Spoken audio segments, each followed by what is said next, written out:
सरकारी आईटीआई बरगढ़ विजेपुर टाटा स्टाराइव और निष्ठा परिवार मिलित उद्यम एक स्वेच्छाकृत रक्तदान शिविर बरगढ़ स्थित सरकारी आईटीआई परिसर में अनुष्ठित होता। शिविर को प्रिंसिपाल अनिल कुमार राउत फिता काटी शुभारंभ करते। बरगढ़ रक्त भंडार द्वारा सर्वमोट 51 यूनिट रक्त संग्रहित होता। वर्तमान रक्त भंडार रे रक्तभाव को दूर करने प्रिंसिपाल समेत आईटीआई रे अध्ययन करुवा समस्त छात्र छात्री रक्तदान करथिले। अनेक छात्र छात्री प्रथम थर रक्तदान करथिले और समस्ते रक्तदान करी बेस खुशी अनुभव करथिले। निष्ठा परिवार तरफ प्रिंसिपाल अनिल कुमार राउत को रक्तदान शिविर आयोजन पर एक स्मृति फलक दे संबर्धित कर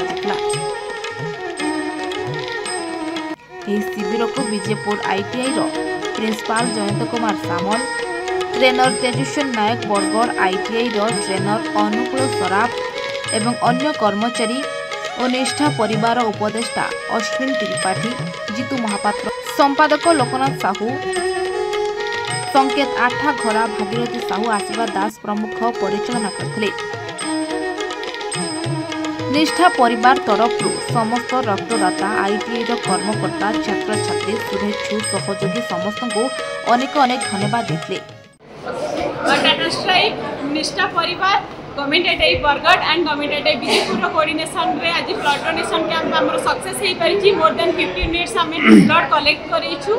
आ मु ट्रेनिंग्स मान को धन्यवाद दोछि कि से माने एते भलो पार्टिसिपेट कले एंड निजर ब्लड डोनेट करके अन्यर जीवन बंचेबा पे से माने आगु को आसी छथि। तो सेही माने आज रो यूथ होछि काली रो भविष्य।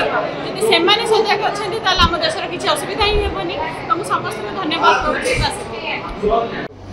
ब्लड डोनेशन मैंने कैंप मैंने ऑर्गेनाइज मैंने कराई।